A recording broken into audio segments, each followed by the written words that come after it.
Hello दोस्तों, आज हम आपको सिखाएंगे कक्षा 8 के गणित के अध्याय नंबर 2 में एक चर वाले रैखिक समीकरण को निकालना। इसमें निकालने में बच्चे बहुत ज़्यादा गलती करते हैं। हालांकि ये सबसे आसान और सबसे सीधे होते हैं सवाल, लेकिन फिर भी बच्चे इसमें करने में गलती कर देते हैं। लेकिन आज के बाद यह गलती बच्चे नहीं करेंगे। सबसे पहले हम जब सवाल निकालेंगे, जैसे नंबर 1 सवाल है, इसमें हमारा x - 2 = 7। इसको निकालने के लिए हमें क्या करना होता है? पक्षांतर करना होता है। बच्चे क्या करते हैं, इसमें पक्षांतर तो कर देते हैं लेकिन चिन्हों का ध्यान नहीं रखते। तो इसमें पक्षांतर जब हम करते हैं तो ये -2 है, हमें 7 की तरफ लाना पड़ेगा। क्यों? क्योंकि हमें एक तरफ संख्या और एक तरफ चर पद को रखना होता है। तो हम एक तरफ ले आएंगे, तो 2 को जब इस तरफ लाएंगे तो ये हो जाएगा हमारा x = 7 + 2, क्योंकि 2 इधर माइनस का है तो इधर जा करके ये प्लस का हो जाएगा। तो 7 + 2 कितना हो गया? 9। तो इन दोनों को जोड़ देंगे तो x बराबर हो गया हमारा 9। नंबर 2 सवाल, x + 3 = 10। अब ये इसमें भी पक्षांतर करना पड़ेगा, लेकिन इसमें माइनस का चिन्ह नहीं है, इसमें प्लस का चिन्ह है। तब भी पक्षांतर हम करेंगे तो चिन्ह को बदलेंगे। ये हमेशा ध्यान रखना है कि जब भी पक्षांतर करें तभी हम उसके अंक के जिसको बदला है उसको चिन्ह को हम बदल देते हैं। तो इधर से लेंगे तो 10, इधर क्या हो गया? -3। तो इसमें माइनस का है तो इसका मतलब घट जाएगा, उसको घटा दीजिए तो ये हो जाएगा x बराबर 10 में से 3 गया 7। ये आपका आंसर बन जाएगा। अगला सवाल 3, 6x = 12।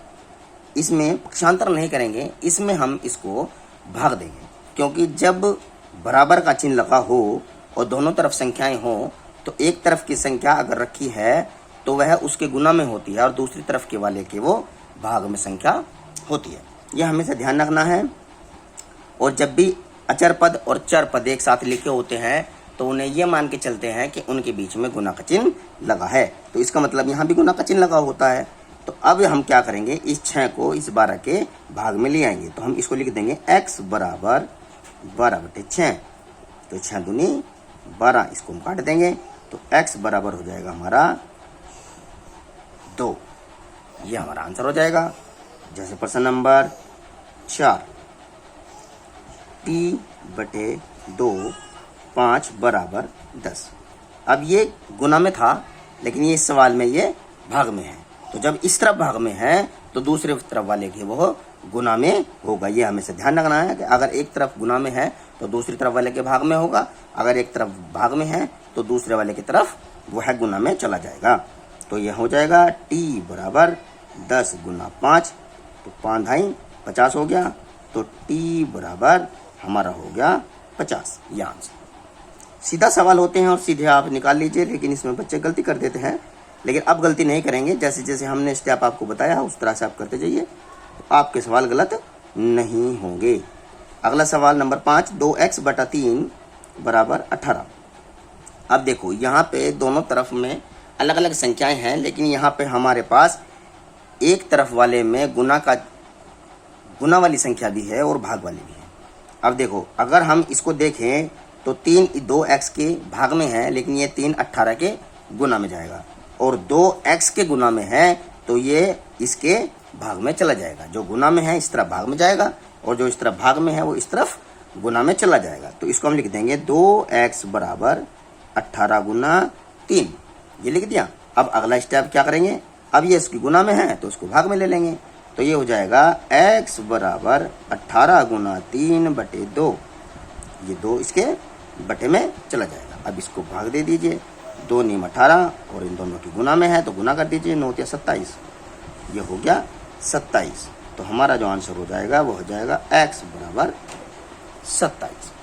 अगला सवाल नंबर 6 है। 6 आपका होगा 7x - 9 = 16। अब आप देख लीजिए, इसको भी हम पक्षांतर करेंगे पहले। किसका? 9 का। तो 9 को हम इस तरफ लाएंगे तो हमारा हो जाएगा 7x बराबर 16 + 9, क्योंकि 9 इधर माइनस का था, इधर आकर के प्लस का हो जाएगा। अब ये जुड़ करके कितना हो जाएगा? 25, तो ये हो जाएगा 7x बराबर 25। अब इसको जब हम करेंगे तो 7 इसकी गुना में है तो 25 के भाग में चला जाएगा, इसको भाग दे दीजिए तो क्या हो जाएगा x बराबर 25/7। इस प्रकार से आप जो है अपने सवाल को कर सकते हैं। और कभी भी रैखिक समीकरण वाले सवाल में, एक चर वाले रैखिक समीकरण के सवाल में कभी गलती नहीं करेंगे। आप हमसे जुड़े रहिए, सब्सक्राइब कीजिए, लाइक कीजिए और हमें सपोर्ट कीजिए।